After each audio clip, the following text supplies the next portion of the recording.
আসসালামু আলাইকুম, সবাইকে স্বাগত জানাই রাফুর রান্নাঘর চ্যানেলে। আজকে আমি তোমাদের সাথে শেয়ার করব খুবই সহজ ও ঝটপট উপায়ে ঘরে থাকা অল্প কিছু উপকরণ দিয়েই নুডলস রেসিপি। তো আমি এখানে নুডলসের জন্য ব্যবহার করেছি চিংড়ি ও ডিম। তো চলো দেখে নেওয়া যাক। আমি এখানে নিয়েছি পেঁয়াজ কুচি, কাঁচামরিচ কুচি, টমেটো কুচি, ধনেপাতা কুচি, গাজর কুচি, বাঁধাকপি কুচি, টমেটো সস, ডিম, চিংড়ি ও চিলি ফ্লেক্স। তো আমি এর জন্য এখানে একটা কড়াইতে কিছু আলু কুচি করে দিয়ে দিচ্ছি সিদ্ধ করার জন্য। তো আলুটা হালকা সিদ্ধ হয়ে আসলে আমি এর মধ্যে দিয়ে দেব নুডলসগুলো। আপনারা আপনাদের পরিমাণ মতো দিতে পারেন। আমি এখানে 4 টুকরো নুডলস ইউজ করেছি। তো আমি সবগুলো উপকরণ খুব সুন্দর করে সিদ্ধ করে নিয়েছি। বেশি একটা সিদ্ধ করা যাবে না, তাহলে বেশি নরম হয়ে যাবে।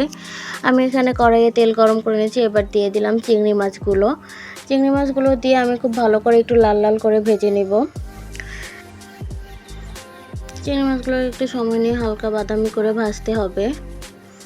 এটা যতটা পারফেক্টলি ভাজা হবে ততটা খেতেও খুব সুস্বাদু লাগবে।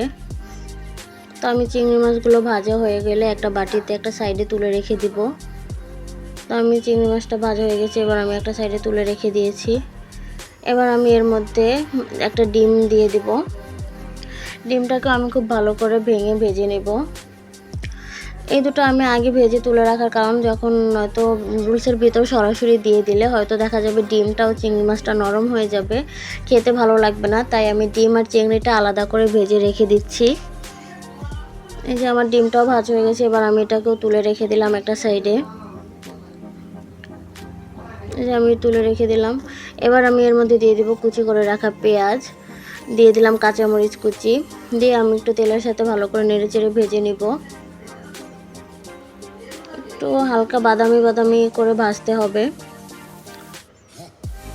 এই যে আমি কাঁচামরিচ ও পেঁয়াজটাকে খুব সুন্দর করে তেলের মধ্যে ভেজে নিয়েছি। এবার আমি এর মধ্যে দিয়ে দেব 1 কাপ গাজর কুচি। গাজরটাকেও আমি কিছুক্ষণ ভেজে নেব। একটু সময় নিয়ে ভাজতে হবে, যেহেতু গাজর দিয়েছি তাই আমি এটাকে আগে দিয়েছি যাতে এটা সিদ্ধ হতে পারে। সিদ্ধ করার জন্য আমি দিয়ে দিচ্ছি 1/2 চা চামচ লবণ। আমি লবণ দিয়ে দেওয়ার পরে এবার দিয়ে দিলাম বাঁধাকপি কুচি। বাঁধাকপি ও গাজরটাকে আমি খুব সুন্দর করে ভেজে নিচ্ছি।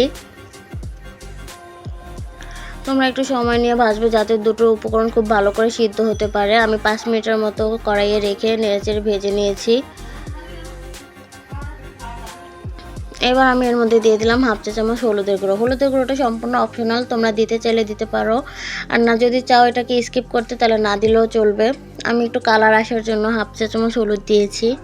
এবার আমি দিয়ে দিলাম এর মধ্যে কুচি করে রাখা টমেটোকে দিয়েও আমি খুব ভালো করে ভেজে নিচ্ছি।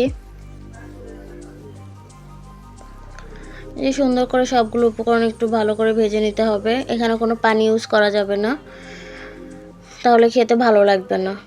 তো আপনারা চেষ্টা করবেন পানি ছাড়াই সবগুলো উপকরণ সিদ্ধ করার জন্য। অল্প আছে আমি এর মধ্যে দিয়ে দেব 1 চা চামচ টমেটোর কেচাপ। তো আমি দিয়ে আবারও একটু নেড়েচেড়ে মিশিয়ে নিচ্ছি।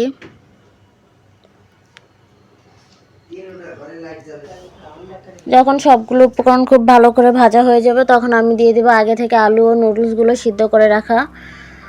দিয়ে আমি সবগুলো উপকরণ খুব ভালো করে নেড়েচেড়ে মিশিয়ে নিব। অল্প অল্প করে ধীরে ধীরে মেশাতে হবে, নয়তো দেখা যাবে ভেঙে যেতে পারে অথবা বেশি একটা আঠালো হয়ে যাবে। তো চেষ্টা করবেন সবসময় আলতো হাতে নেড়ে দেওয়ার। তো আমি যে সবগুলোকে খুব ভালো করে একসাথে মিশিয়ে নিচ্ছি।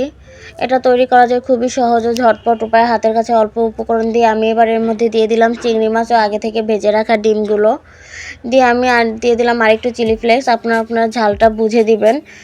তো আমি দিয়ে সবগুলো উপকরণ খুব সুন্দর করে মিশিয়ে নিচ্ছি।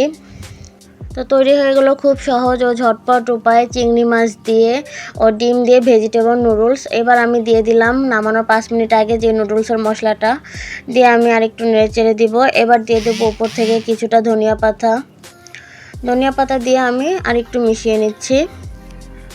তো এবার আমার তৈরি হয়ে গেল, এবার আমি নামিয়ে রাখবো। তো আপনারা অবশ্যই একবার ট্রাই করে দেখতে পারেন, খেতে খুবই ভালো লাগবে। এই যে আমি এখন নামিয়ে নিচ্ছি। দেখতেই পাচ্ছেন দেখতে কতটা অসাধারণ লোভনীয় দেখাচ্ছে। তো এই রমজানে চাইলে আপনারাও ট্রাই করতে পারেন। ধন্যবাদ।